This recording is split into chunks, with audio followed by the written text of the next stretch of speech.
Jyotirma, you can start recording. Share screen. Okay, so it has started sharing the screen. And okay. Can you guys see my screen? Hello?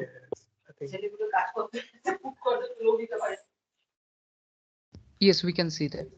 Okay, good. So Okay. since Just a this, second. okay. Welcome everybody to the fourth installment of the General Club. So we are very happy to have Sachin today here. Sachin will be talking about anomalies in quantum mechanics. So all floor is up to you. Okay, shall I start? Yeah, please. Okay. So I want to talk about the phenomenon of anomalies in quantum mechanics, and the target audience, of course, is our students, undergraduate as well as graduate. Now, normally when we think of anomalies, those of you who have taken a quantum field theory class, especially the quantum field theory that involves gauge theories, we think of anomalies as something that occurs in the context of quantum field theory, especially something that may happen when you have gauge theory coupled to fermions.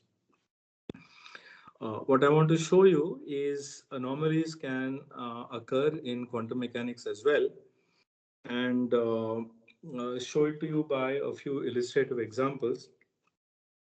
Now, the reason why I want to discuss this is that, well, apart from the fact that it is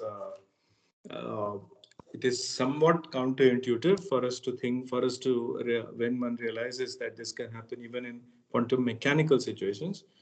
There is a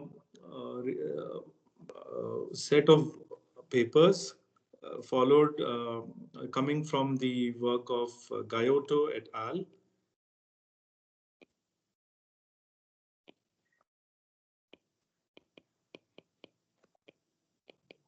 I think it is from 2017, although I'm not sure. And what they do is to look at pure Yang-Mills theory.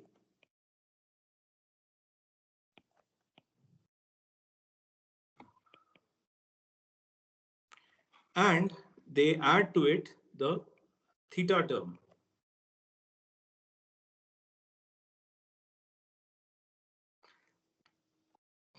And what they claim is that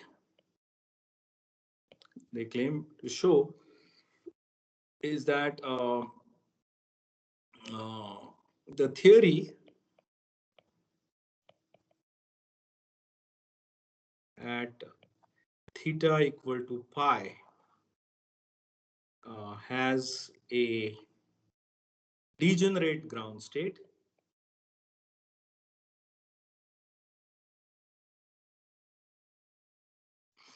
and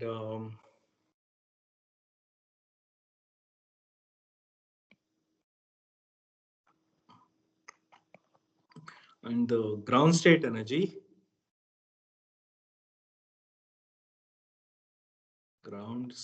energy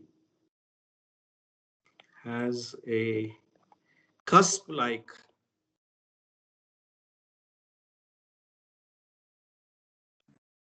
singularity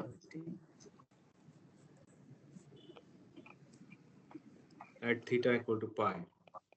So let me just remind you what one means like by cusp-like. What they mean is that if you plot energy, ground state energy, as a function of theta, then at some particular value, theta naught, in their case pi, the energy behaves like this. There's a the first order derivative of the energy as a function of theta is discontinuous. That is what they call a a cusp-like singularity.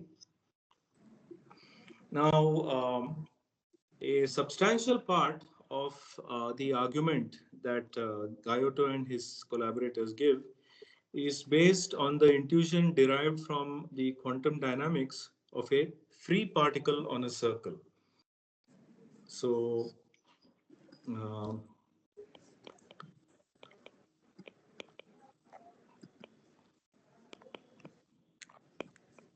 from a quantum particle or quantum dynamics of a particle on a circle. Yeah, I want to say that please interrupt me at any point in time and frequently if you have any questions, any even if you need to clarify something, then I'll be happy to. I only don't know because the way I'm new to this, and I don't know if you raise your hand, then I can't see it because my screen right now just shows my writing pad. So unmute yourself and just ask me the question if you have any question. Okay. Okay. So what we are going to do is we are going to look at an elementary discussion that leads up to some of these things that Gayoto et al. Have discussed. So.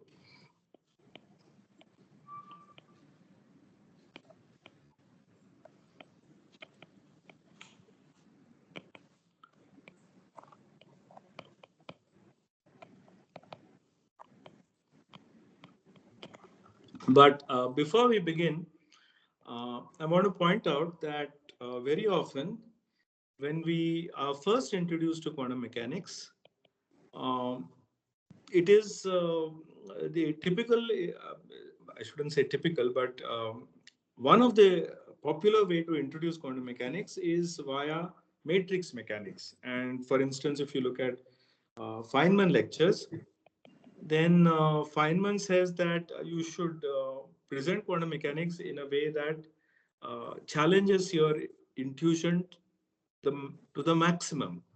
And therefore, we should look at, therefore, he says we should look at the quantum dynamics of a spin half particle.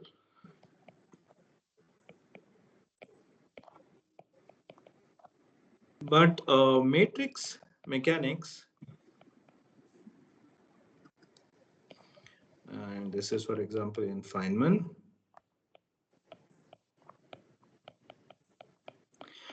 But the mathematics of matrices is very straightforward.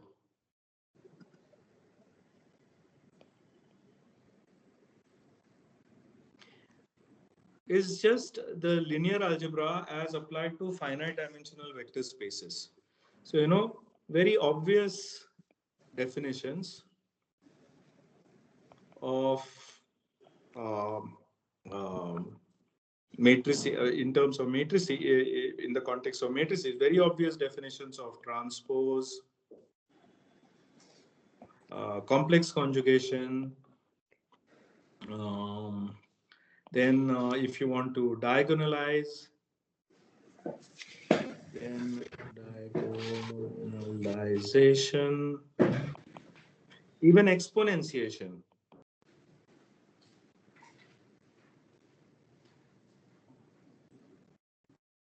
Exponent, DIA, exponentiation. We are interested in exponentiation because in quantum mechanics, we often have to take the exponential of the Hamiltonian to study the time evolution of the system. But for matrices, these activities are very straightforward and hold no surprises. On the other hand, if you go beyond spin half quantum mechanics, we are often interested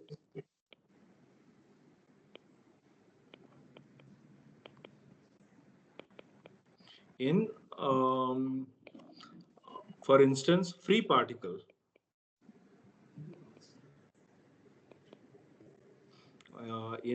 whatever dimension you like, or particle in Rn plus some potential.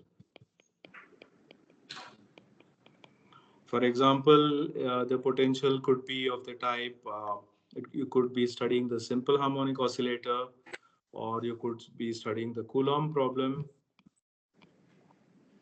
or well, there you can think of lots of potentials that are interesting. Some of them are maybe related to physics, other may be just illustrating some mathematical point. We are also interested in things like particle in a box. It is one of the first examples that we study.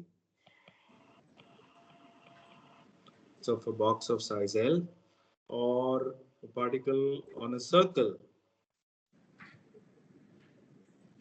or a torus,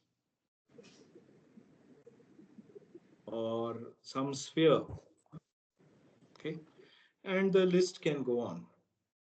But what is different about this second set of examples is that it involves operators like x positions or momentum. And these operators, these have eigenvalues that are not bounded. So in other words, their spectrum is unbounded.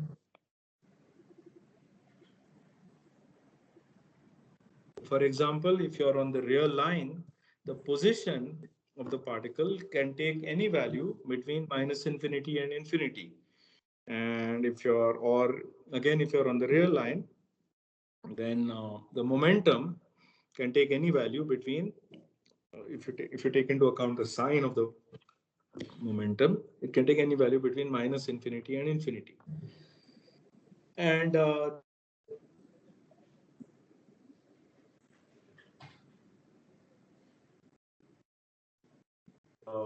we will have a little bit, we will take a closer look at them because they are full of surprises.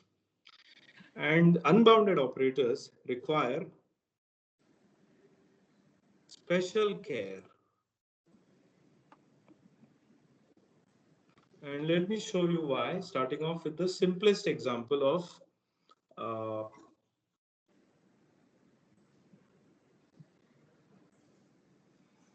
the commutation relations.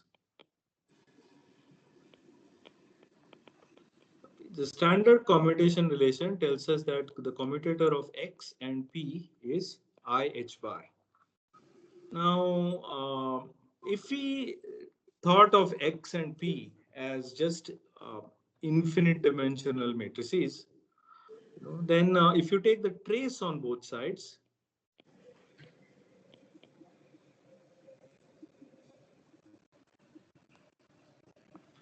what we find is that the trace of a commutator is 0. On the other side, on the other hand, the trace of the identity operator is infinity. And clearly, this naive operation of taking a trace, because it leads to this contradiction, tells us that something is missing in our understanding, either in our understanding of how unbounded operators behave, or whether trace should be applicable, or whether, well, it tells us that something is missing in our understanding. And what is missing in our understanding is the recognition that unbounded operators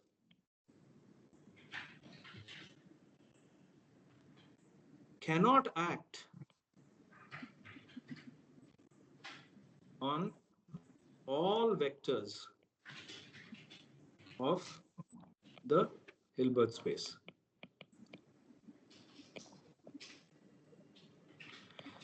This is already a big difference compared to matrix mechanics, because if you are working with an n by n matrix, an arbitrary n by n matrix can always.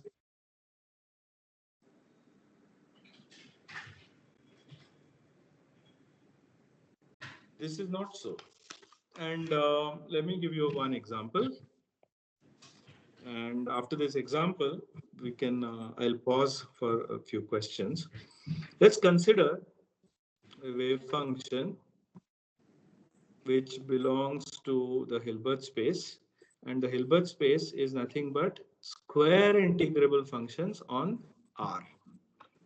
That means that uh, integral dx mod psi squared is finite.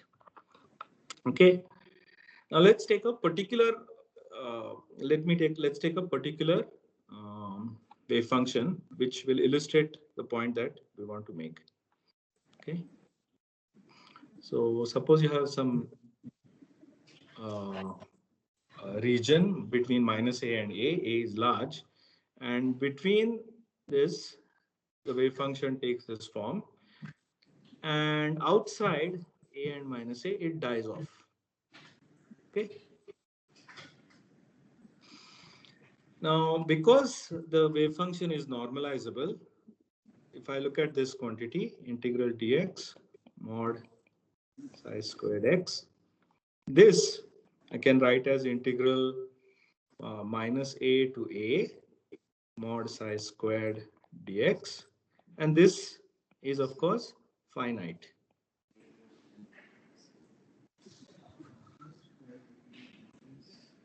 So this quantity, because of the profile that we've chosen, is finite and constant. Okay. Uh, let's look at the parts that are left over. For instance, if I look at the integral from a to infinity of mod psi squared dx, the whole thing should be finite. So that means this integral, along with the other integral that from minus infinity to minus a, should also be finite. So let's look at this part. And this integral should be finite means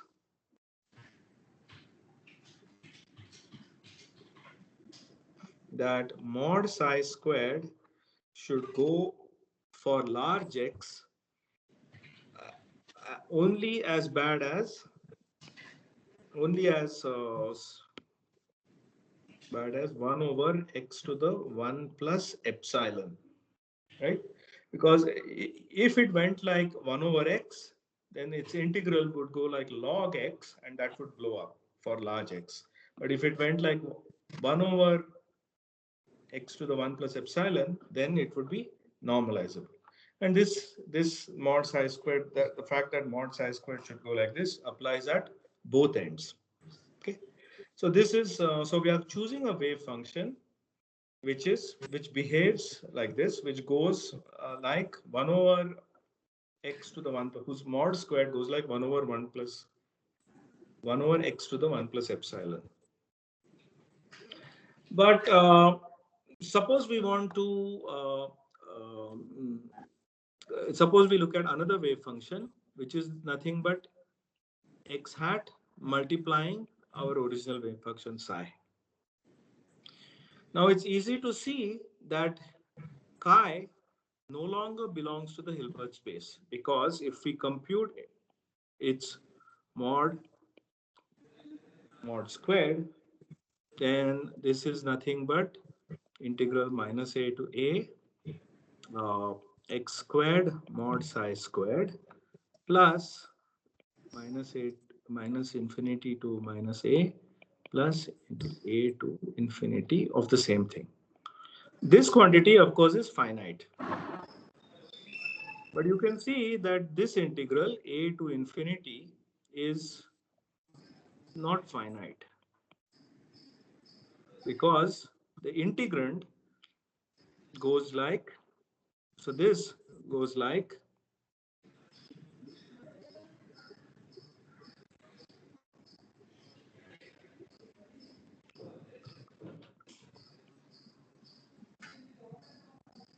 which goes like integral dx x to the 1 minus epsilon which goes to infinity, right?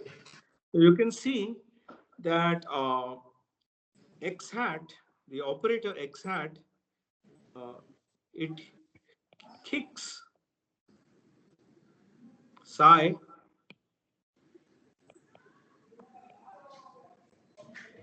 out of H. And this is typically what unbounded operators do. They will act on states and they will expel them out of Hilbert space. Now, on the other hand, unbounded operators like X and P are of interest to us. So how do we deal with this situation? The way we deal with this situation is by saying that X hat cannot act on all vectors in H. It is restricted to its action is restricted to a domain which is nothing but a subspace in the Hilbert space. So this is the first important lesson about unbounded operators, and I'll pause here to answer any questions if there are any.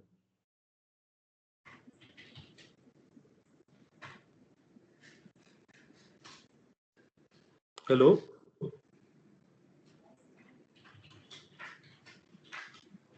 Hello? Okay.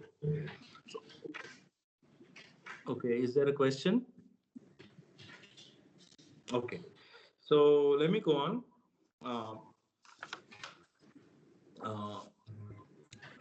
But this is, of course, just the beginning of subtleties related to unbounded operators. In fact, unlike the case of matrices, the adjoint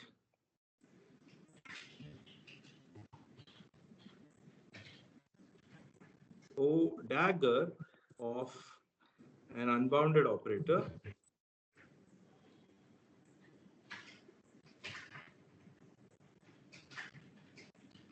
may have a different domain than O.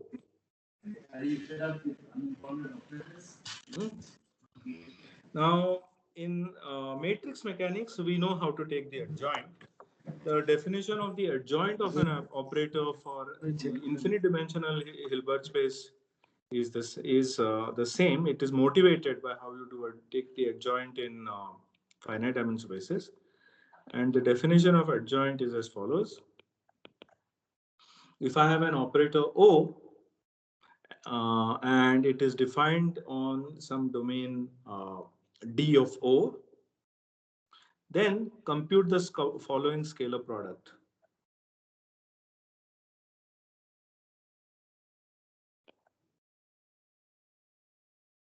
Okay. Get O to act on any vector in its domain and compute its scalar product with an arbitrary vector psi.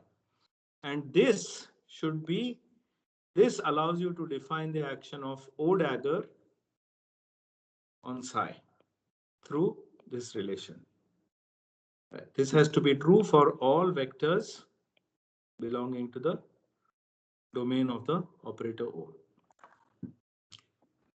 And for unbounded operators, O is self-adjoint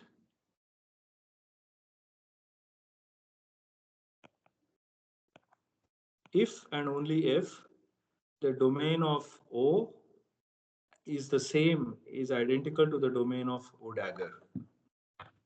And this is, if you like, this is what makes the notion of hermiticity or self-adjointness of unbounded operators different from the usual matrix definition of a self-adjoint or a Hermitian matrix. And let's look at a simple example. Let's take our operator, one of our favorite operators, minus I ddx. But let's look at a particle in a box. So let's look at its action on the interval 0L, which I will call IL. So the Hilbert space here, of course, is nothing but square integrable functions on IL. So now let's apply this and let's say that the domain of P hat is the set of all functions chi naught such that chi naught of set of all functions chi naught belonging to L2, the square integrable functions such that chi naught of 0 and chi naught of L vanish. Okay. But if I now apply the definition of the adjoint, we can see that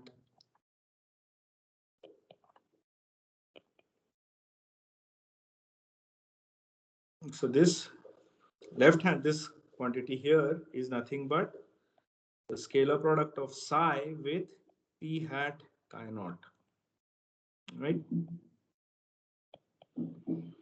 But by a partial integration, you find that this is nothing but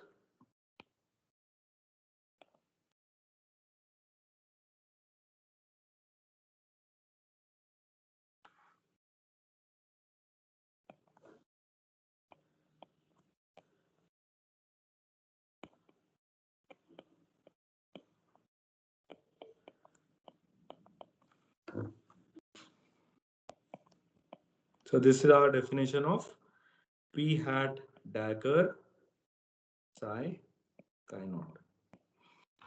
Now the boundary term vanishes because chi naught is 0 at 0 and L. But what this tells you is that there is no boundary condition on psi. This means that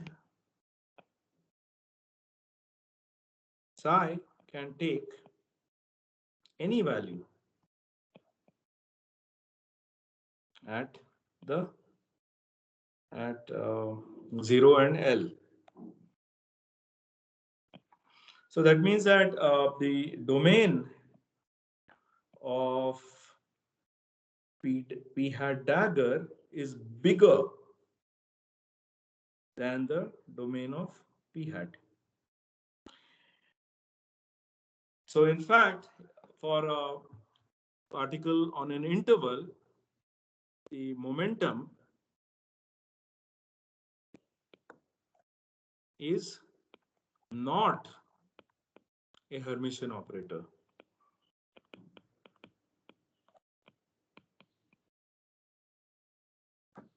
Because the domains of the operator and its adjoint are not the same. In other words, P hat dagger is not P hat for a particle in a box. Again, I don't know if you have seen this before, but this should come as at least as a little bit of a surprise. So, are there any other questions at this point?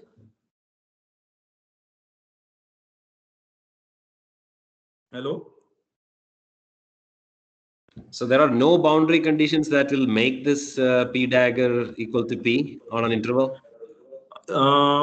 So if you put periodic boundary conditions, then you can choose, then you can make P dagger, then you can show that there exists a domain, there exists a choice of domains where P dagger will be equal to P. And periodic boundary conditions means that you have converted intuitively speaking, it means that you have converted the interval into a circle. So the intuitive way of understanding why momentum is not Hermitian on an interval is that what momentum does for you is that it does translations. Now, if you have a wave packet and you apply the exponential of the momentum operator, then it will translate the wave packet by a certain distance. What, of course, if you're in a box, then you cannot go beyond the edge of the box. And this is the intuitive meaning for why the momentum operator is not Hermitian. On the other hand, if you apply periodic boundary conditions, then you can go pi, because 0 and 2 pi or 0 and L are identified, you can apply translations and keep going round and round the circle. So for periodic boundary conditions, you can make P, you can choose boundary for a periodic boundary conditions, you can find domain. So definition of domain, which makes P Hermitian. Yeah, so the reason I was asking is, I thought that somehow it feels like the fact that you have a bounded region would make momentum a non-conserved thing, but I'm somehow trying to understand why it became non-Hermitian.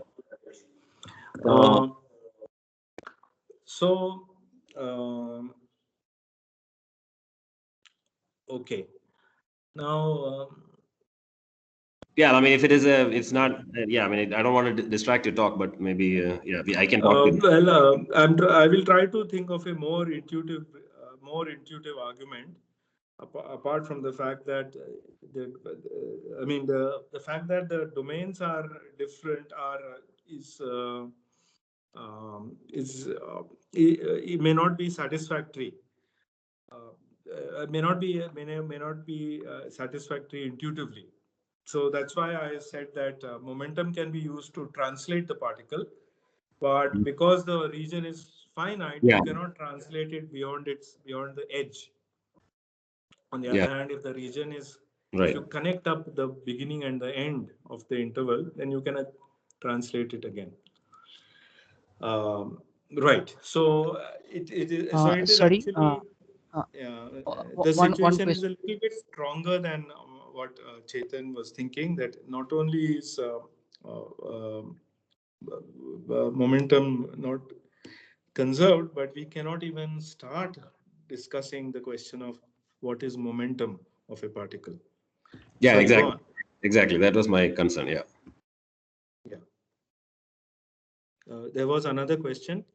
Yeah, so for a particle on a sphere, in that case, the momentum will be Hermitian, right? For a particle on a sphere, if you want to translate, if you want to move particles, if you want to move that, keep moving that particle along the surface of the sphere, then yes, you can. Then the corresponding operator that does that for you is Hermitian for a particle on a sphere. That's right. So I want to give you one or two other examples, because I do think that it is important for me to shock your intuition. And there's one more example that unbounded operators provide for you. There are many examples, but I will give you one more.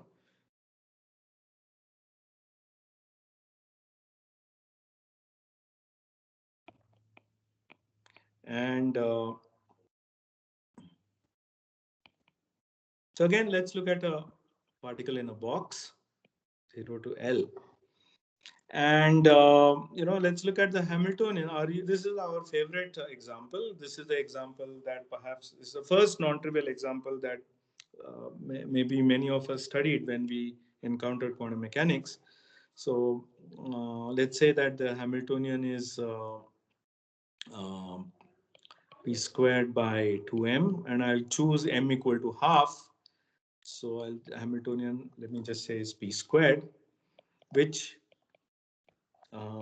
in the usual dictionary of p x goes to x and p goes to minus I d dx, the Hamiltonian is minus d2 dx squared.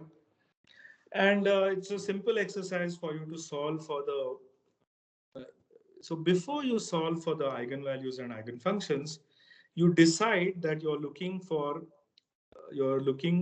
to solve the problem with the following boundary conditions, which is that psi of 0 and psi of L.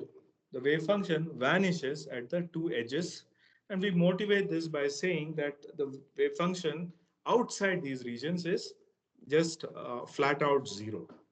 If at all the wave function is non-zero, it is only in the region between 0 to L.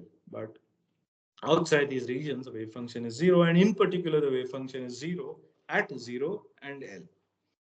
Now, given this boundary conditions, we know how to solve this problem, and we find the wave functions are basically cos and sine, right? If let me this cos, so let me use the notation that I had. Let me choose the notation that I have in my notes. The box is between minus L by 2 and plus L by 2. So cos and sine, and then if you like, a little bit of work tells you that these are the wave functions, and they are odd and even. And in this case, the wave function is in one case, so by taking two derivatives, you can find the energy. The energy for this guy is simply 2n plus 1. Oh, there's a pi here. There's a pi here too. 2n plus 1 pi by L squared. And here the energy is again 2n pi. Okay. Right. This is, I mean, I'm not telling you anything new. I might, yeah, there might be some minor mistakes since I'm doing it on the fly. But now, what I want to show you is something that is a bit of a surprise. So let me look at a wave function which looks like this, which obeys these boundary conditions. Okay, so this is my box, and this wave function looks like this. So in other words, my psi is of the form. So you can see that psi vanishes at both L by 2 and minus L by 2. Now, because it obeys the boundary conditions, we can expand this psi in terms of the eigenfunction. So I can write psi as summation over n bn psi n, right? And now I'm not going to do this exercise because we have other things to do, and I have already finished almost 40 minutes. But I urge you to do the following. Compute the following. Compute this scalar product with that wave function that we wrote on the previous page. So compute this on one hand, and compute, once you have computed these coefficients bn, compute the following sum.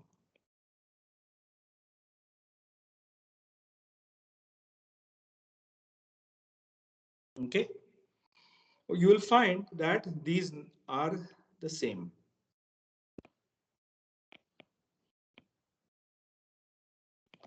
And that is not surprising, right? Because this is just the expectation value of the Hamiltonian in this state, or in other words, is the average energy is the it's the energy of this wave function, if you like. It's not an eigenstate, but it's the expectation value of Hamiltonian in this. But let's do another computation, which is compute expectation value of compute this quantity h squared acting on psi and scalar product with psi, and on the other hand compute this quantity. These you will find these are not the same.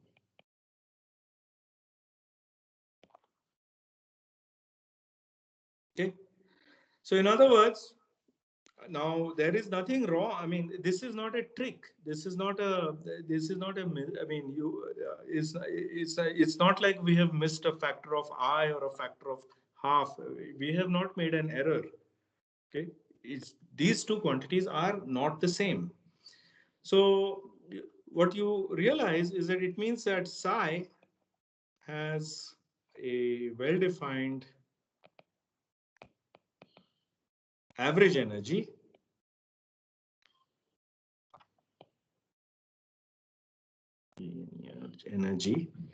but its fluctuation, its energy fluctuation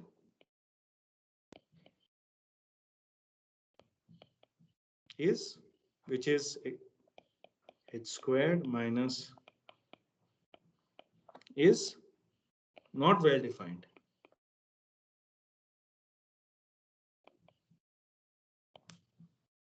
So again, the reason I gave you this example is to point out that perfectly reasonable wave functions can have odd behavior when you get them to talk, when you get them to talk to unbounded operators.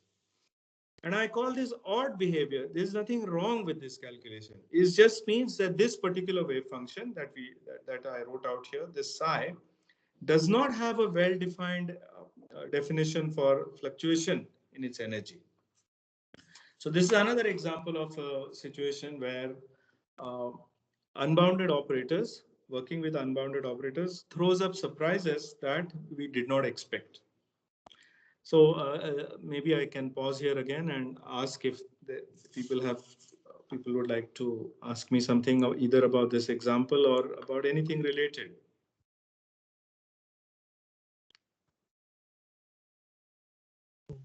Yeah, I have just a slight question. So, like Yeah. in the previous example where you discussed this P not being self-adjoint to P hat, like Okay. for that interval like 0 L. But Yes. then you say that okay, if you go to a circle, then you have or even sphere. So is it somehow related to some kind like is it related to somehow the topology of the underlying space on which you make Absolutely. the Absolutely, it is related to the topology, I and see. um, uh, I I mean, I can't give a I can't give a longer elaboration of Yeah, okay. how it is related to topology, but we can come back to this issue about how it is Yeah, related to topology perhaps in the end. But yeah. you are absolutely on the mark to suspect that it is related to topology. Okay. Okay. Oh, yeah. Now let me come to the uh, let me come to the part that we wanted to discuss, which is what happens when you have unbounded operators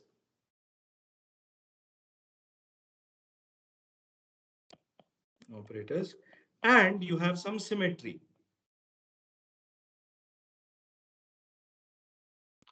Okay, and this will lead us to this will lead us to anomalies. So even more.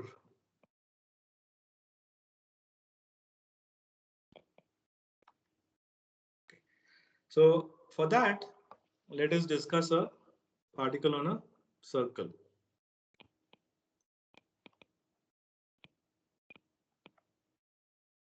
Okay. So what is? Let me just set up the notation here. I have a circle in the x1, x2 plane. It's a unit circle.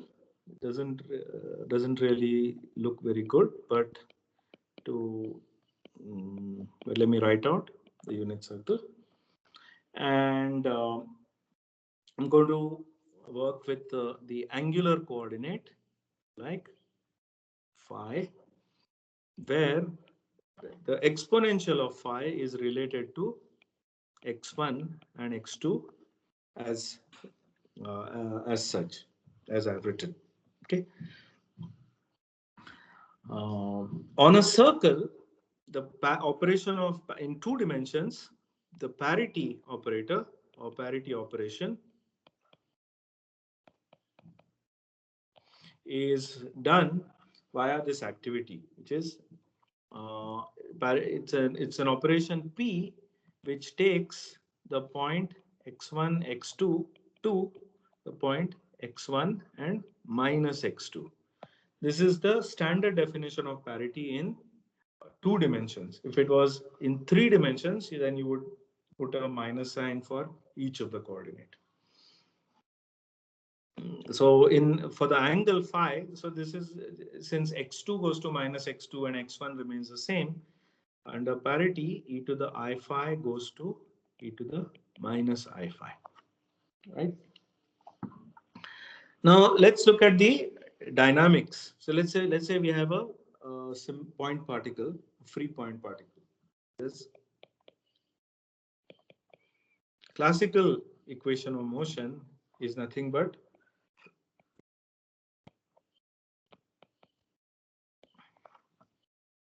this. In other words, phi is nothing. Phi just evolves in a phi evolves as an angle, right?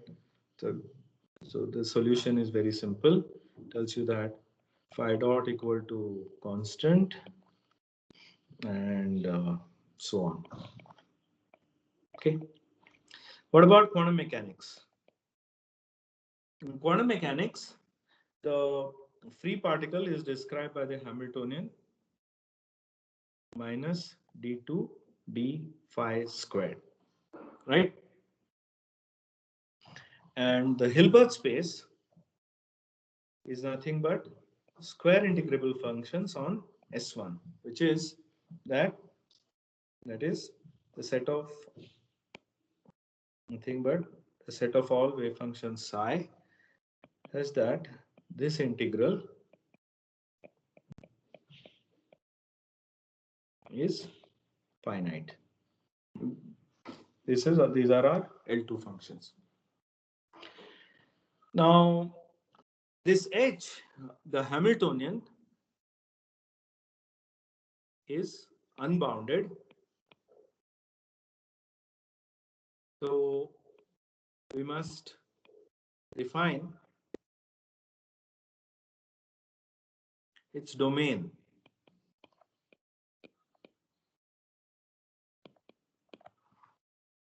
Where and in terms of the domain, then the Hamiltonian will be self-adjoint. Now the domain that I will define will be in terms of quasi-periodic functions.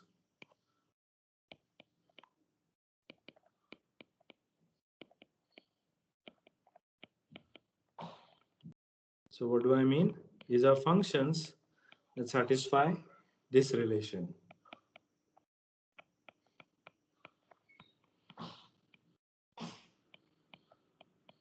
Where this eta is the phase e to the I theta. The domain of my Hamiltonian is nothing but square integrable functions obeying quasi-periodicity.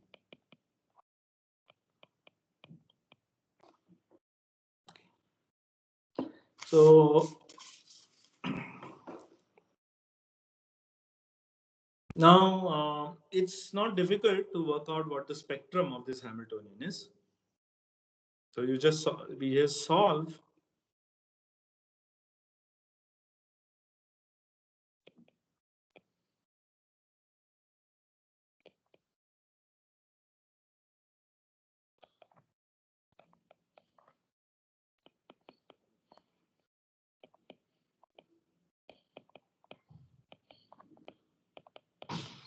and I'll just tell you the answer.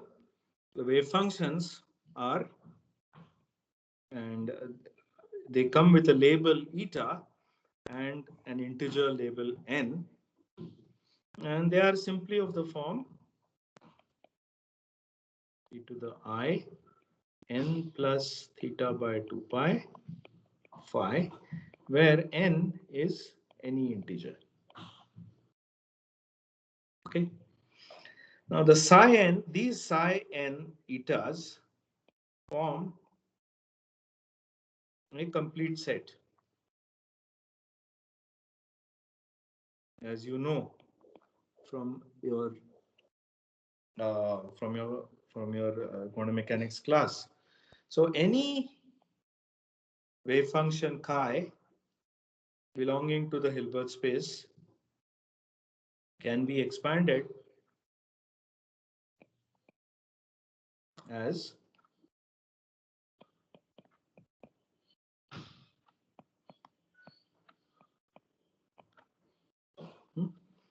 where the ANs are easily calculated.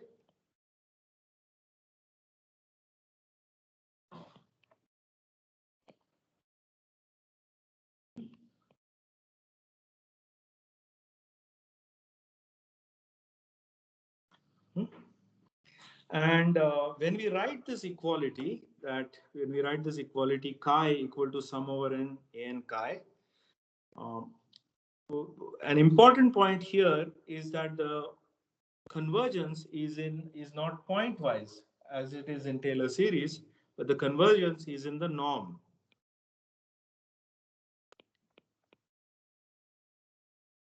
Is if you take the modulus of chi minus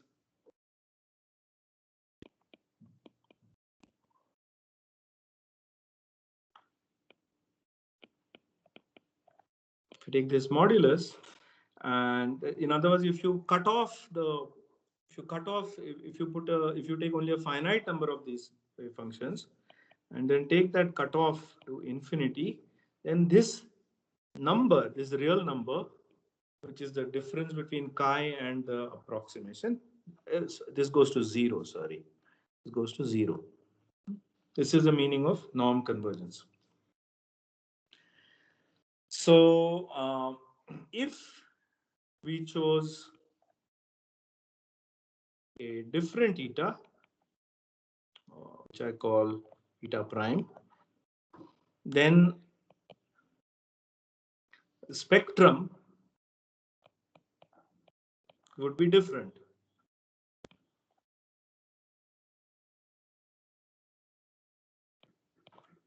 Okay. And it would have different eigenvalues and eigenfunctions. What is important is to realize that once you choose an eta, you're stuck in that you're stuck with that eta, and it's not difficult to show this, which is that suppose you choose so let's for concreteness, let us take eta equal to 0. Okay, that means strictly periodic, so periodic functions.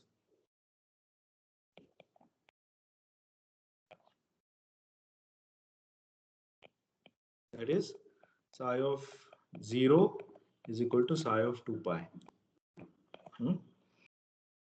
And if you choose a periodic function, then any periodic function can be expanded in terms of the quasi-periodic functions, because the set of quasi-periodic functions is a complete set. So you can expand a periodic function in terms of quasi-periodic functions. The convergence in this case is in the norm. Convergence is not pointwise.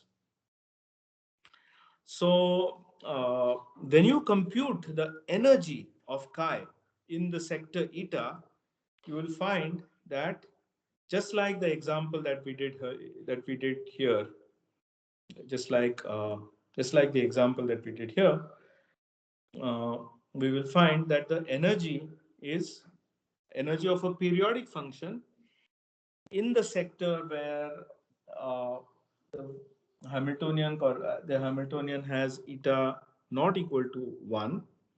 The energy is not well defined.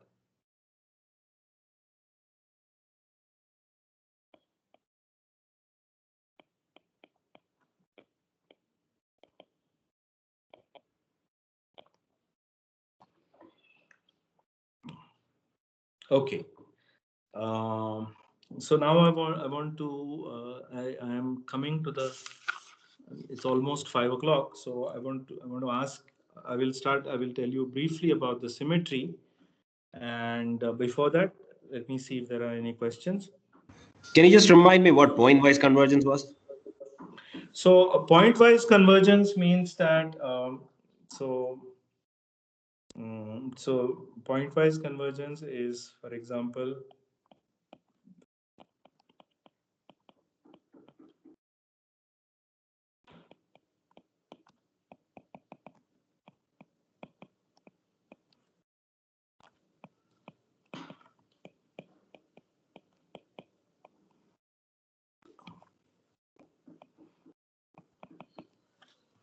so point-wise. So this is nothing but the standard expression for the Taylor series. And point-wise convergence means that if you take the first n terms of this series and evaluate it at x naught, then uh, it's it will differ very little from the actual value of the function at x naught. So, And so the idea is that even at finite, if as long as n stays, so the n stays finite and x going to x naught, you still have convergence, but that's not the case in norm convergence. That's somehow in combined. non-convergence, that's right.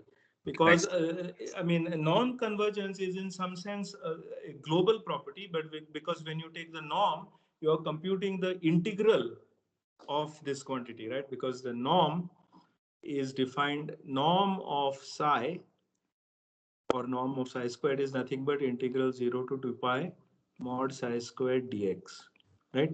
So it involves an integral involves knowing psi Yeah, yeah, over the whole region. yeah. And Taylor series is converges pointwise, whereas Fourier series Yeah, I or mean, so, any kind of so this is norm convergence norm is convergence. this norm convergence is not some sense not even defined for this you know, your norm that you have defined.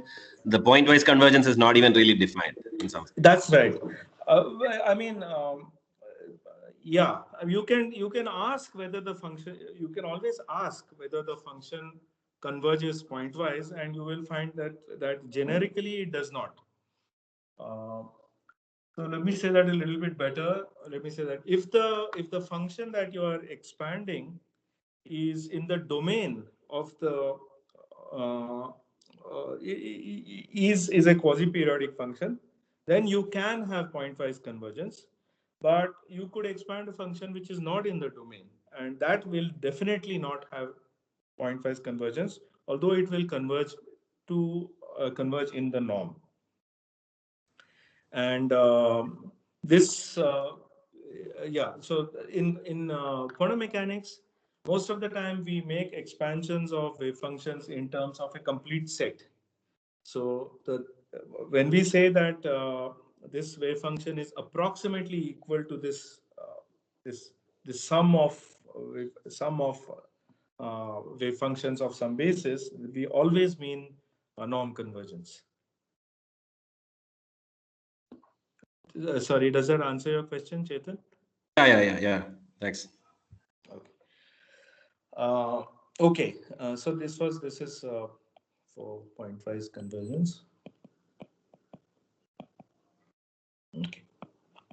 Do the students have any questions about the kind of things we just talked about, or should I go ahead and discuss symmetries?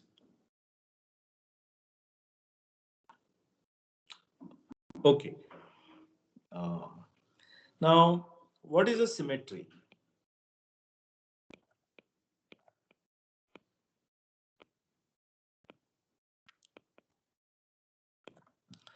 Well, with our improved understanding of unbounded operators and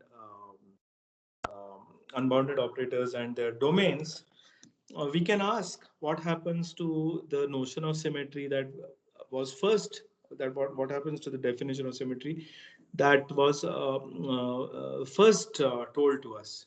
So we say that symmetry is that an operator A generates a symmetry of the system if it commutes with the Hamiltonian, right? For example, angular momentum in rotationally invariant systems, all components of the angular momentum commute with the Hamiltonian. and L squared may commute, will L squared commutes with the Hamiltonian, and so on. But now that we have seen that unbounded operators require us to exercise some care, we need to understand what this commutator means, because after all, commutator of xp equal to IH bar was also a commutator equation that was given to us, and we realized that that equation, that commutator equation, does not hold on the entire Hilbert space. Here too, an equation like this holds only if you pay attention to the domains. So what do we mean by saying pay attention to the domain? So any operator equation has to be understood as acting on a state. So let's take a wave function which belongs to the domain of the Hamiltonian. So the H here is the Hamiltonian for us. Okay, so let's take a wave function belonging to domain, and let's apply this commutator to the wave function chi. This is nothing but AH chi minus H A chi. So, and let me put some brackets to indicate which operation you have to do first. Now, because chi is in the domain of the Hamiltonian, H chi is also in the same H chi belongs to the domain 2. In order that this equation makes sense, what should A chi be? If A chi also belongs to the domain of the Hamiltonian, then the subsequent operation of H acting on A chi makes sense. So in other words, then we can compute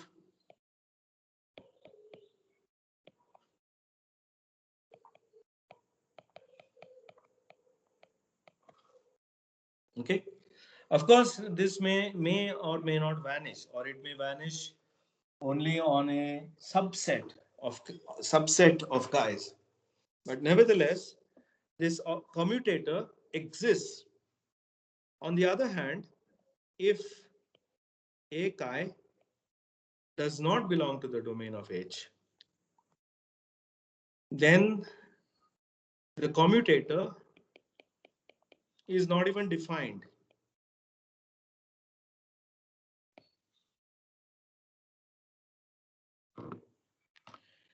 So in other words, this A is not implementable as a symmetry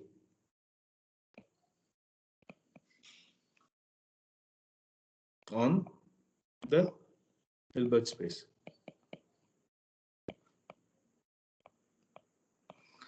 This is the important point here is that even though chi belongs to the domain of the Hamiltonian, the operation of A on chi may kick it out of the domain.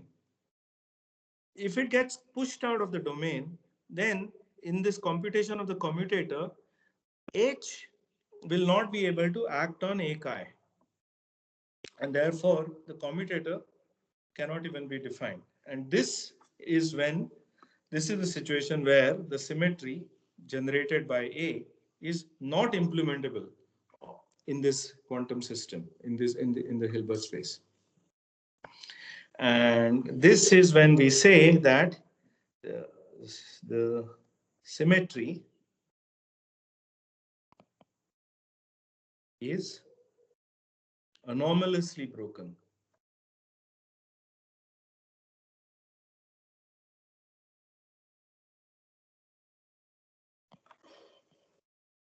So this is, if you like, and with a little bit of work, for those of you who are familiar with anomalies in quantum field theory, a little bit of work you can show that even in quantum field theory, the situation is exactly the same. The domain of the symmetry transformed wave function is not the same as the domain of the Hamiltonian, and therefore this commutator cannot even be computed. Now, for example, if we are looking at parity, okay? Now, what I just told you in the previous slide might seem a little bit academic and far-fetched to you. I will show you that parity is broken anomalously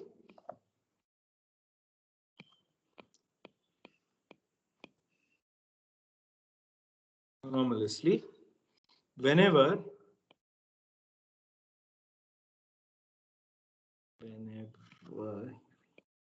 the eta that we had earlier is not equal to plus or minus 1.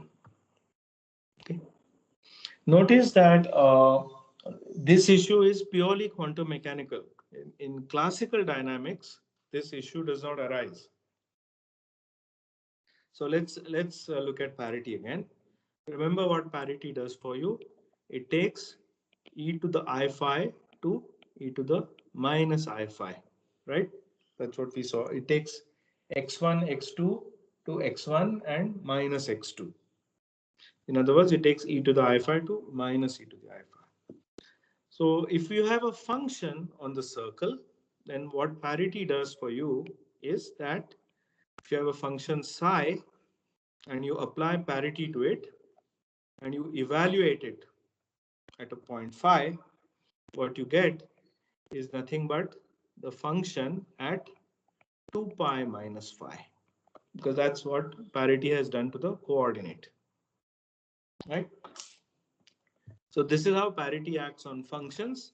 It acts on, and therefore it acts on elements of the Hilbert space in this way. Now let us see what happens if we have quasi-periodic functions. So suppose psi is quasi-periodic. That is, psi of 2 pi is eta times psi of 0. Eta is our phase, which if you want, we can write it as e to the I theta. So let's apply let's take a quasi-periodic function psi and apply parity to it and look at 2 pi. Right? Look at its value at 2 pi. Now, this, of course, is nothing but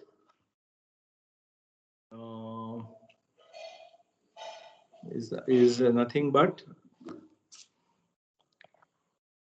psi of 0. But psi of 0 from this definition of quasi-periodicity is nothing but eta bar of psi of 2 pi. But psi of 2 pi is nothing but eta bar of, so the first equation came from the definition of the action of parity. The second equation came from the definition of quasi-periodicity. And the third equation is coming because psi of 2 pi is nothing but p psi of 0, again from the definition of how parity acts.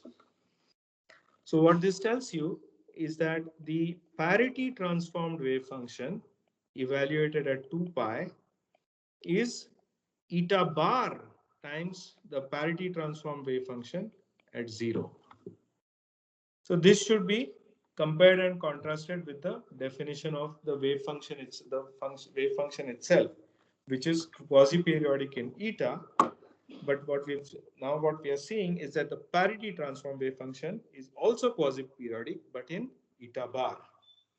So the parity transformed wave function belongs to the domain eta bar.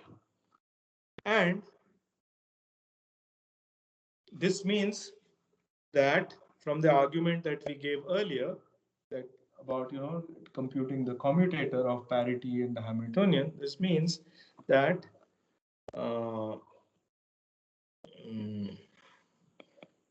This means that P is broken unless eta equal to eta bar. That is, eta is a real number. So you can see from this very simple example that parity is anomalously broken if you have quasi-periodic wave functions. I didn't have time to describe a physical situation where quasi-periodicity of this type comes about. So let me briefly tell you why this notion of quasi-periodicity is not as artificial as one might think. So for that, let's just look at the Lagrangian approach. Description. Okay, and let's consider the Lagrangian given by half pi dot squared minus theta by 2 pi phi dot. Now normally we are told that when you have a total derivative, then it only adds, the action changes only by a surface term, right? The integral L dt, action is only a surface. Equations of motion, for instance, are unchanged. And while this makes no difference in classical mechanics, in quantum mechanics, it can have very interesting dramatic consequences. So these are variants of this are called topological terms.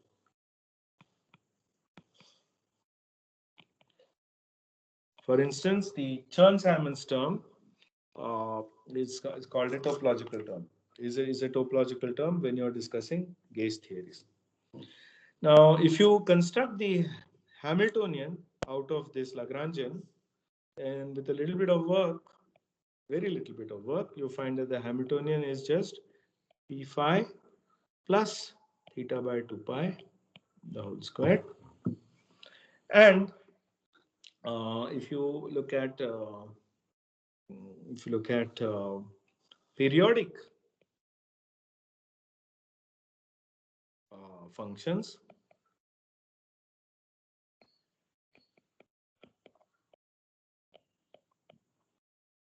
if you define the domain of this Hamiltonian to be periodic functions, then the spectrum is exactly what we had before.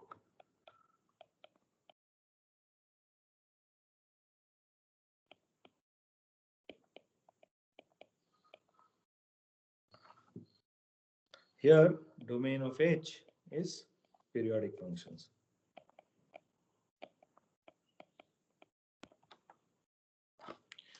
Now, why are we interested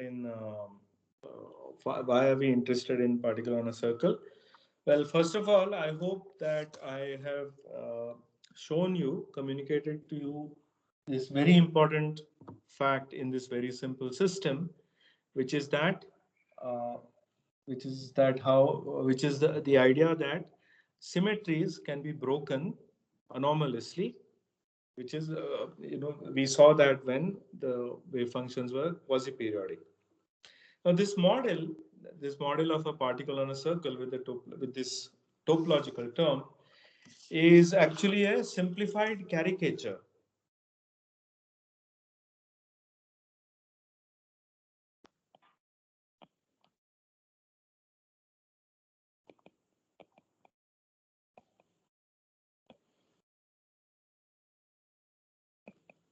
of the theta term in Yang-Mills. And why is that?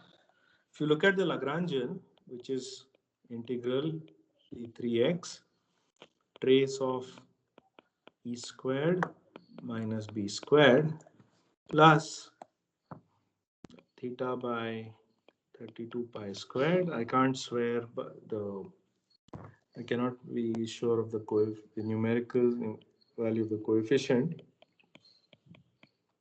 E dot B. Then this theta term, you may have seen as coming from the Lagrangian density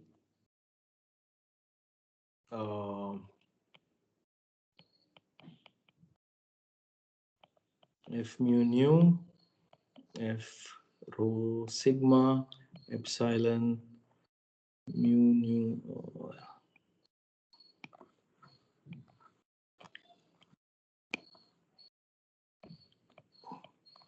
You may have seen this. You can show that this is actually a total derivative. It's not very difficult to show that this is a total derivative. In fact, if you all you have to do is use the if it is in the Hamiltonian language, you can choose the gauge A0 equal to 0. Then the electric field is just the the time derivative of the gauge potential.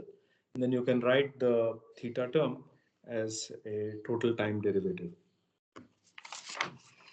Now, what the theta term does for you captures the effect of instantons. Okay. I do not want to go into details regarding this at the moment. Maybe if there are questions at the end, we can discuss things like instantons. But let's go back and look at this particle on a circle. Okay.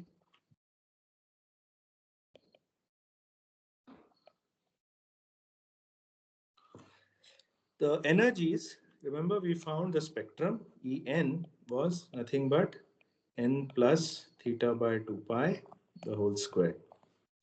N, any integer.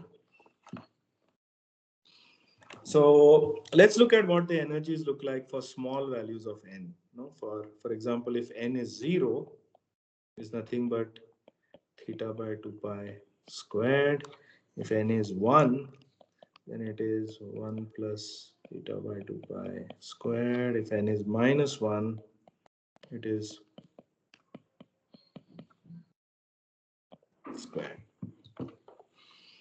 Now you notice that at theta equal to pi, E0 and E minus 1 are degenerate.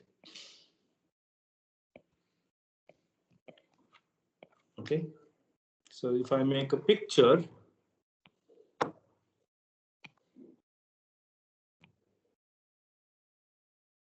of E versus theta, then for n equal to 0, this looks like this, and whereas for n equal to minus 1, the energy looks like this.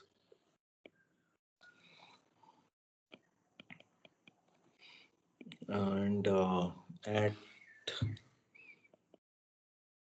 theta equal to pi, the energy of the energy E0 and energy E minus 1 are the same.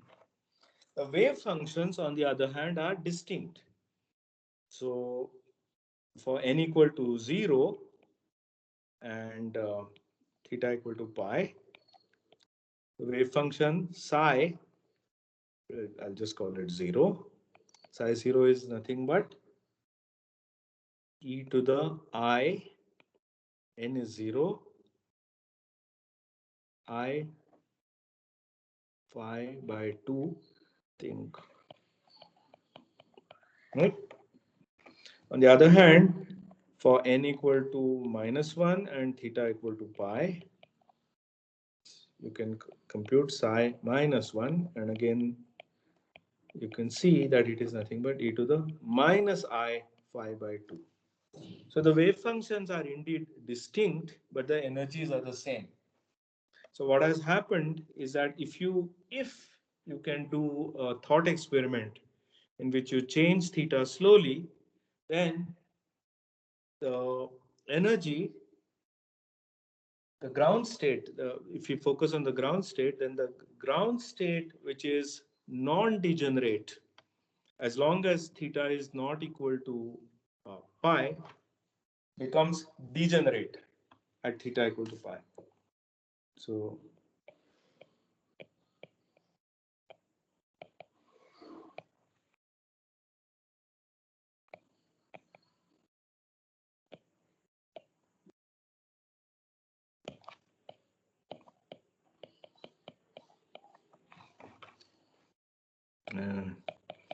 with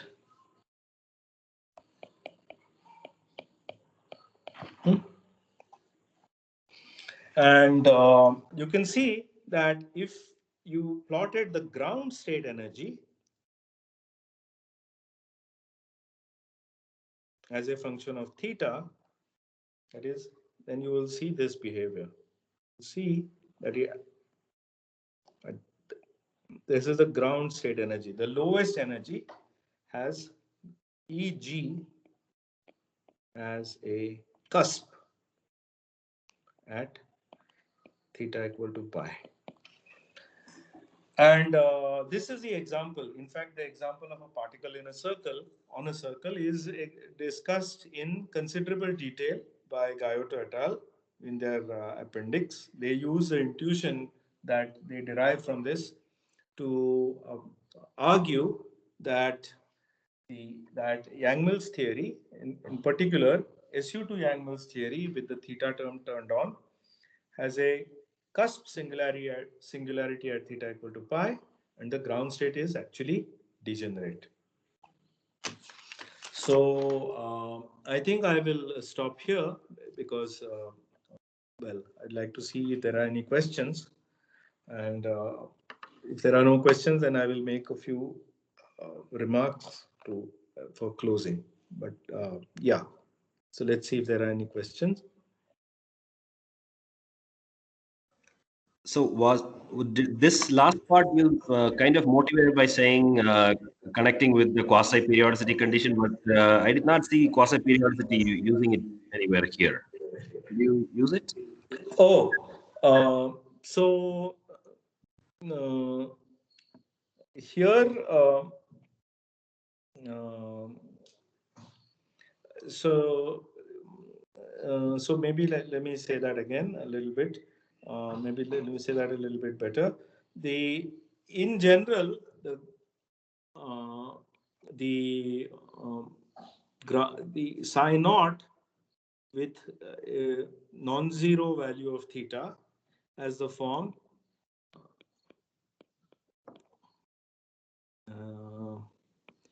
theta by 2 pi times I times theta by 2 pi times phi, whereas psi minus 1 for a general value of theta is again 2 pi e to the I minus 1 plus theta by 2 pi times phi. So you can see that both psi 0 and psi 1 obey quasi-periodicity.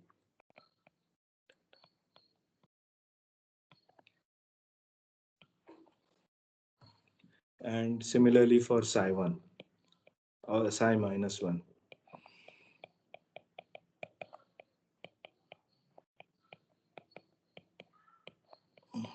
So these are indeed quasi-periodic wave functions, and so that's where the quasi-periodicity is.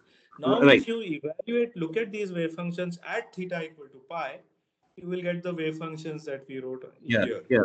No, I understood. But I thought in one of your previous slides, I thought you were evaluating. The one where the Hamiltonian is written with the theta. I think 2 slides before or something. The one before, yeah.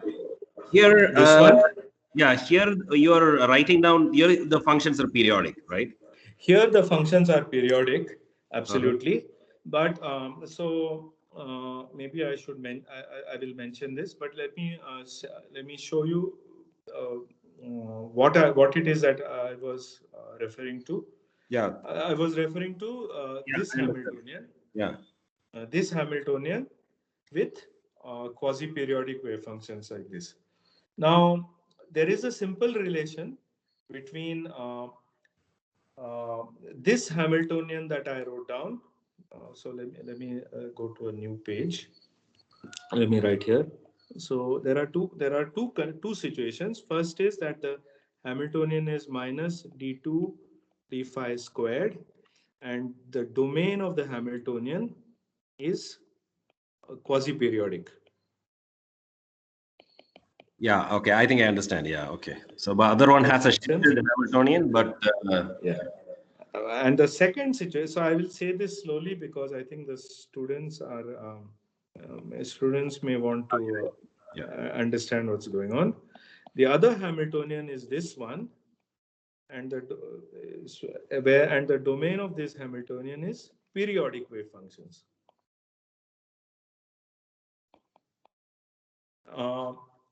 By using the following unitary operator,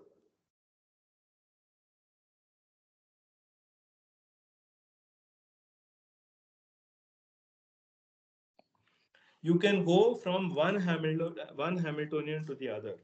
So, in other words, you can do, for those of you who are familiar with, I mean, if you have not done quantum field theory, but in quantum mechanics, you can do a gauge transformation and you can go from one Hamiltonian to the other. But the price of doing the gauge transformation is that you transform the boundary conditions that are obeyed by the wave functions, and this is the point that I guess Chetan was making. So you can go from one form of the Hamiltonian to the other. The second form of the Hamiltonian you will recognize as P minus A the whole squared, where A is a constant gauge potential. So you can go from the second form of the Hamiltonian to the first form of the Hamiltonian by doing a gauge transformation. But the price you pay is that you go from periodic wave functions to quasi-periodic wave functions. Does that make it a little bit clear? Okay. So are there any other questions?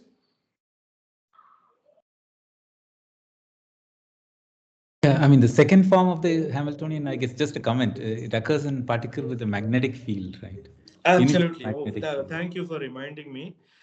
So usually when you study, this is, I think, when people study squid, there is a magnetic flux through the center of the circle, and the theta corresponds to the amount of magnetic flux through the center of the circle. So in either case, you can use one. This is really a matter of taste, or maybe if you're doing further calculations, one form may be simpler to work. One form may be simpler to work than the other, but these are completely equivalent. And as Justin reminded us, the second form of the Hamiltonian is used when we are studying magnetic flux through the center of the circle. So a particle moving on a circle with magnetic flux that threads the circle is really the system that we discussed just now, this whole time. And this is, it's interesting, and I would say quite remarkable that this very simple system is being used by Gayoto and his collaborators to argue I mean, they have many more arguments, and a lot of them are quite sophisticated. But basically, this is the basic system that the core of the argument, if you like, comes from just a particle on a circle, and they use this system to argue that the theory, Yang-Mills theory at theta equal to z, that theta equal to pi, has a ground state is degenerate, and what was the other point that I wanted to say? And that there is a cusp-like singularity in the ground state energy in the neighborhood of theta equal to pi. So in fact, if you could vary theta, if at all such an activity was meaningful, then you would see a first order phase transition in as a function of theta in the neighborhood of theta equal to pi. So this is sort of I will if anyone is interested, I can tell you this Guyotto reference in a second. Let me see, where is it? Uh, yeah, it is called. It is called. There is a paper called Theta Time Reversal and Temperature, and it is. Let me just write it down.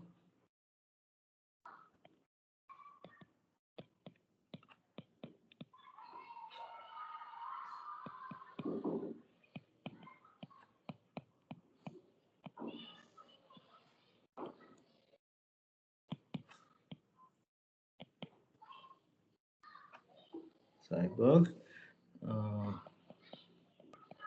What is it?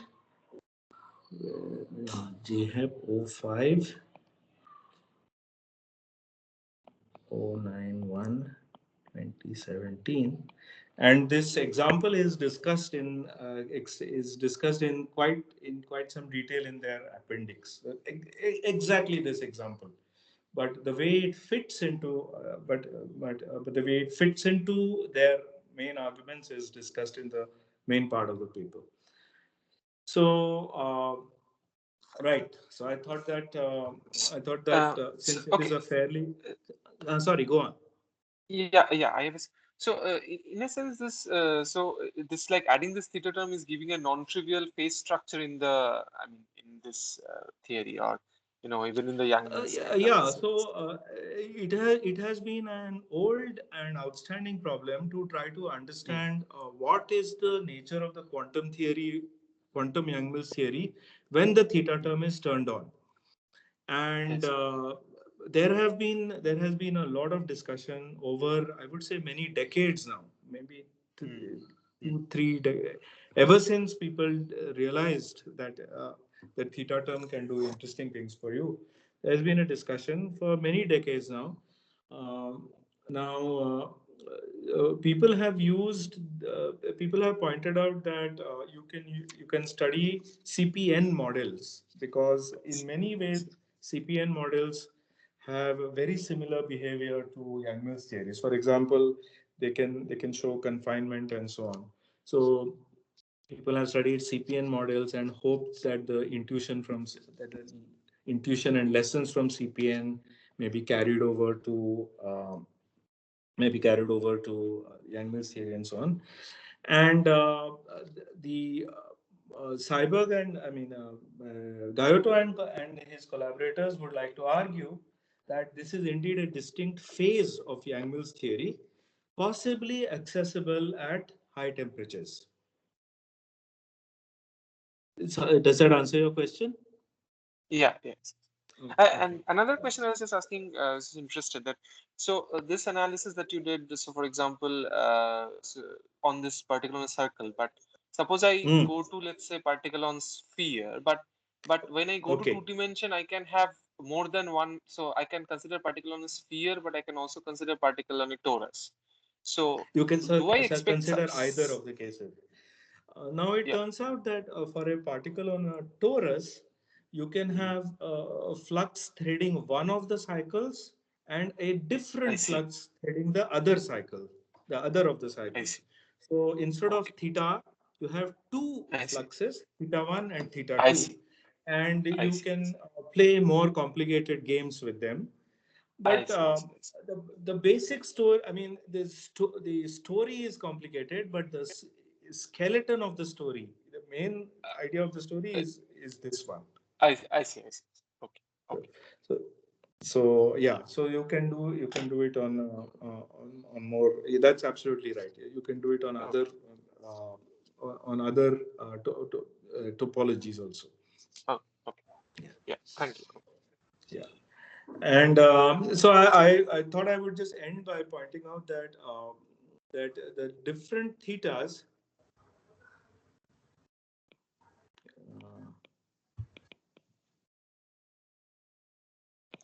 thetas correspond, although I did not use the word let me finish my sentence, correspond to different super selection sectors.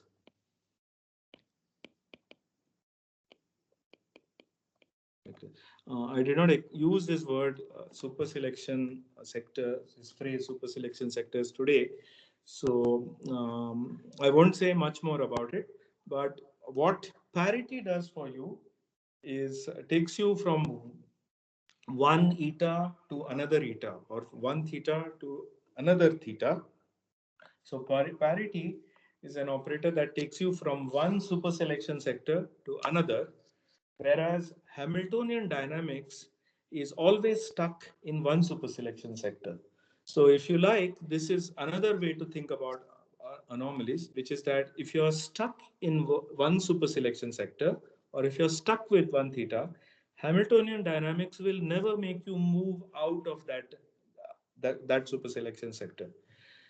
If you have a symmetry operation that leaves you within that super selection sector, then you are okay. You can discuss whether this is a good symmetry of the theory or not. But if you have an operation that takes you out of that super selection sector, then you know for sure that that operation that operation cannot be implemented quantum mechanically. Now, there are other examples. Now, then in today's example, of course, we had no fermions. And for those of us who are familiar with anomalies uh, from quantum field theory, we know that fermions play a very important role. So this was another reason why I wanted to give this example, that you don't need fermions to see, to have some particular symmetry to be broken anomalously. Having said that, if you can have fermions, you can add fermions in a quantum mechanical situation and see anomalies. And one example, which is not that of an anomaly, but that of a system developing superselection sectors, is the quantum Rabbi model. This is a remarkable model. It's just nothing but a single mode of the photon interacting with a dipole, with the dipole of a particle. So the Hamiltonian is really just the mode of the photon plus some part which describes the so the dipole is described by two state systems. So it can have Sz is up or down, so omega is 1, and the interaction term, which is of the form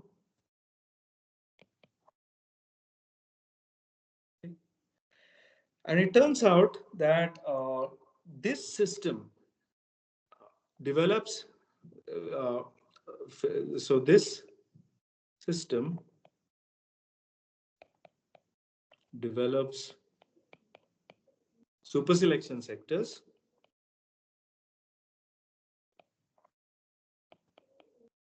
and again by the arguments that I gave you earlier, if you are in one superselection sector, you are stuck there as far as Hamiltonian dynamics evolution is concerned. There is no way that Hamiltonian evolution will make you jump from one superselection sector to another superselection sector. And in this case, the different superselection sectors are interpreted as quantum phases.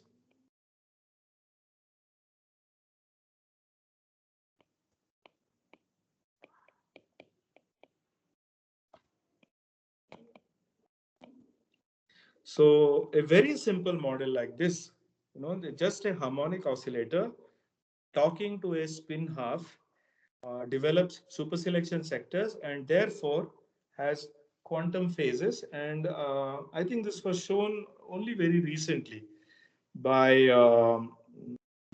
this was shown at around 2015 or so.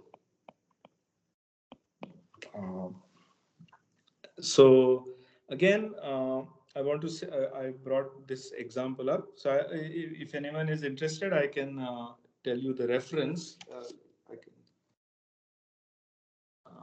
Let me see if I can find this quickly.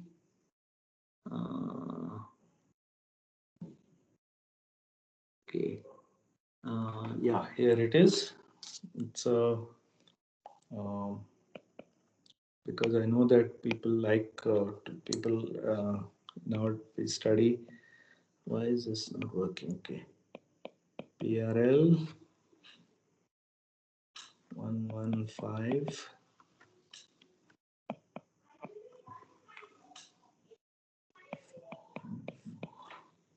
Yeah. 2015.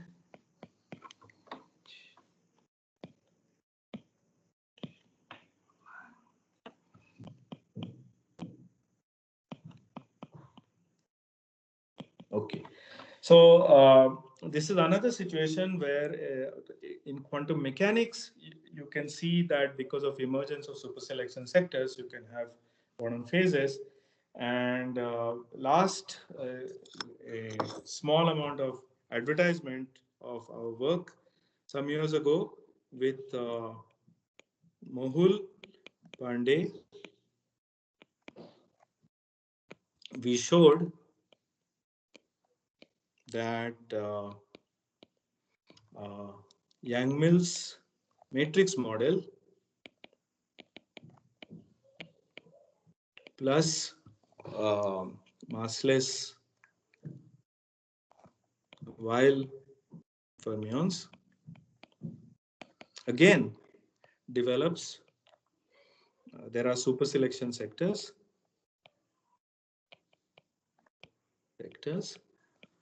and this is, I think, and therefore there are quantum phases.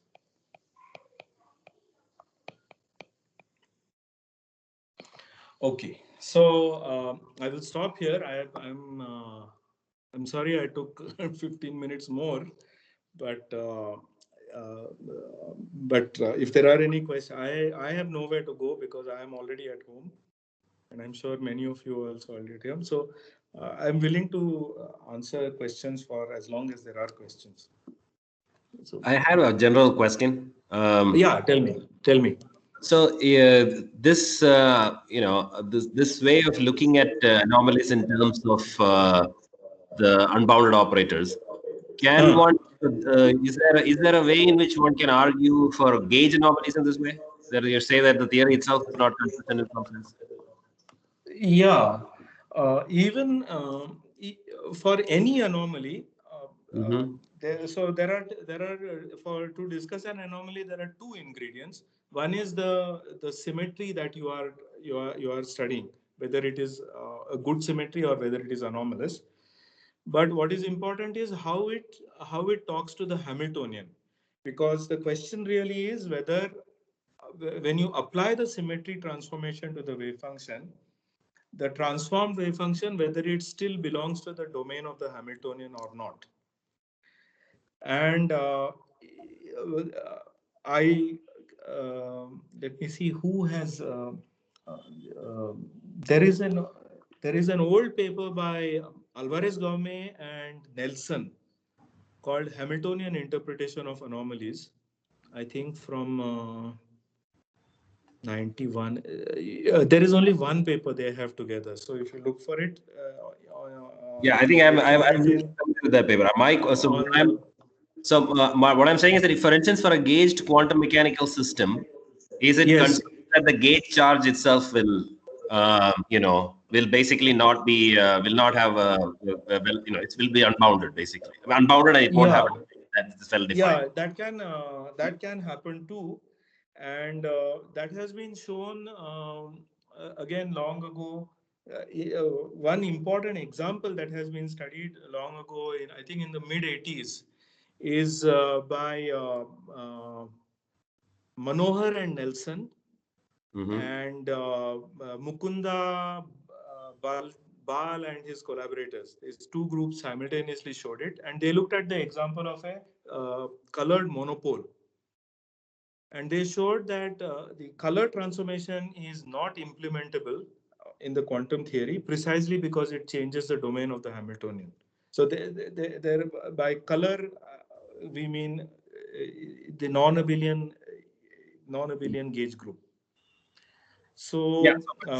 I don't know if I can answer. I don't know the general answer, but I know that there are examples which say that say affirmative to your question. Yeah.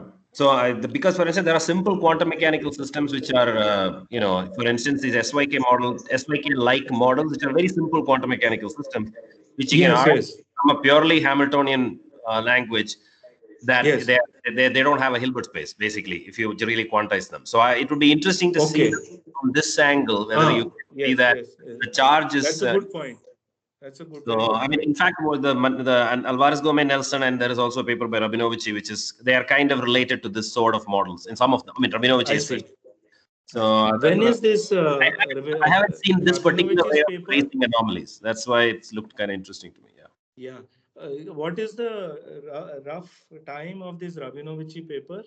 I can find it. I mean, it's we have cited it in one of our papers where we discuss it, but I can't remember it off the top of my head. But it's around probably around 20, 30 years ago. It's like I mean, younger than around Alvarez Gomez. It is single author, is it?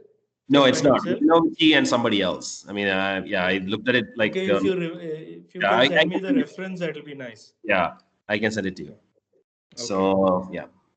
Yeah. So okay. So this is sort of the things that you can. This is sort of getting a maximum information out of a very simple system, and you can go quite far.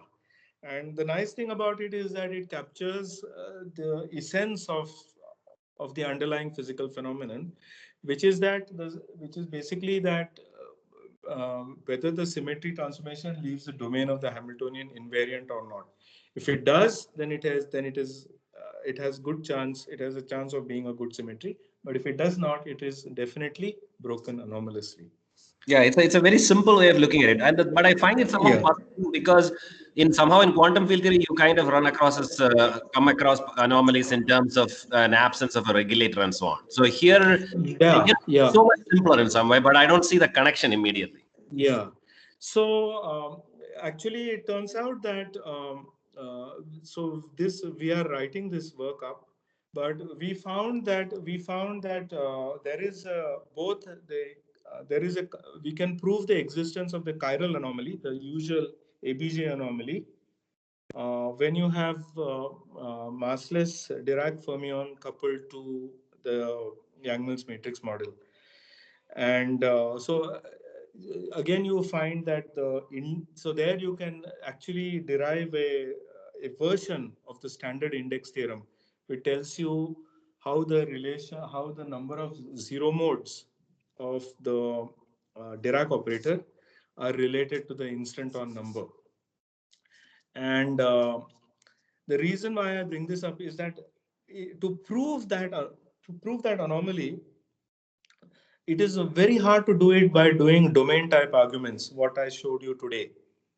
And what we had to do to prove the existence of that anomaly is essentially use Fujikawa's method. Yeah. So I mean, showed that to do it for the field theory, this sort of argument, I think you would have to work with some Schrodinger functional type of formulation, right? That's right. And this gives a good intuitive picture. But when you go to field theory, one may lose control because it's very hard to keep track of domains and how they change. So it may be difficult to use this particular argument in the full field theory setting, checking what happens to the domains and so on.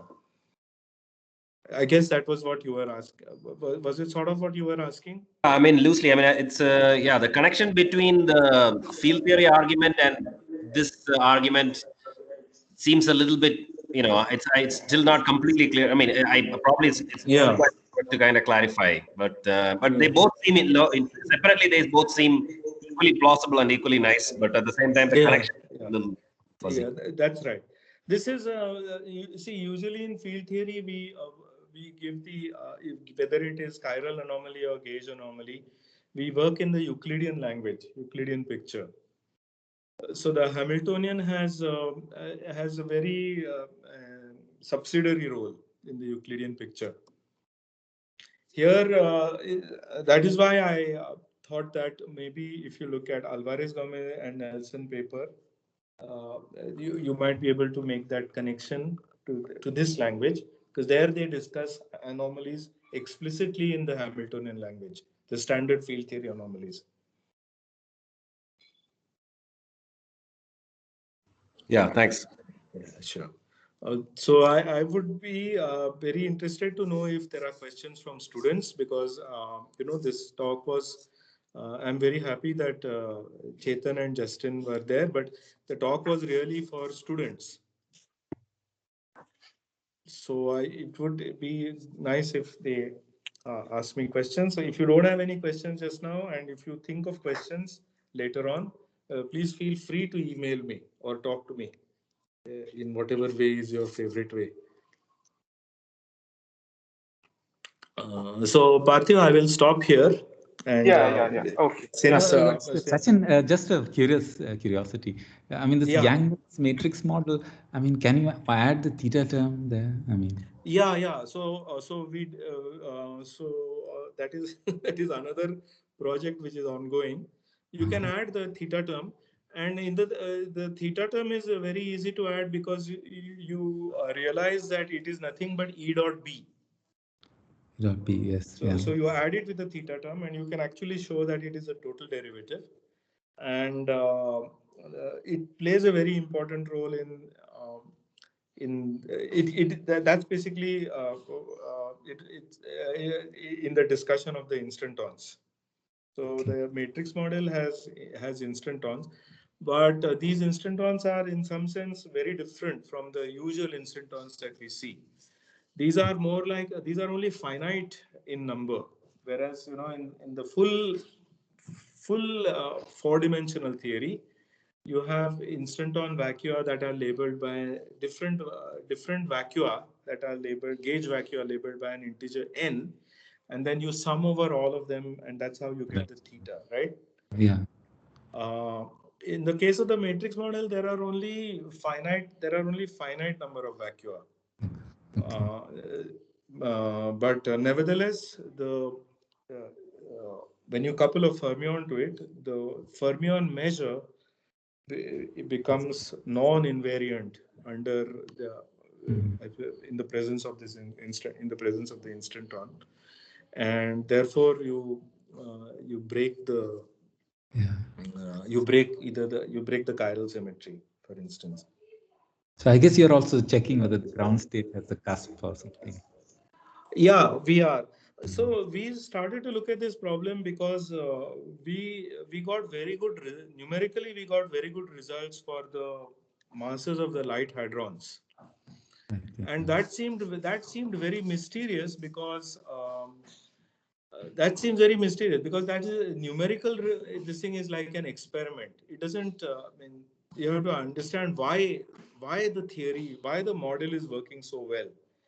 Now, in order for the model to approximate QCD well, it must have the ABJ anomaly, and it must, at least for when there are massless quarks, it must break spontaneously chiral symmetry from SUN left cross SUN right to the diagonal SUN, right? Because the Goldstone modes of the chiral symmetry breaking are the pions, is the lightest octet. So after we found these results, we started to look. So now this is our checklist. So now we have found the APJ anomaly, and we are 90% done with the proof of spontaneous symmetry breaking also. So that therefore now gives us so this matrix model plus fermions actually is in that sense uh, correctly reproducing the low energy properties of quantum QCD, because of the anomaly and spontaneous symmetry breaking, and that somehow makes it a little bit less mysterious why the light hadron masses are coming out, within 10-15%. Yeah, so that's why we are looking at we are looking at the theta term as well, along with these class of problems. Thanks. Okay, sure.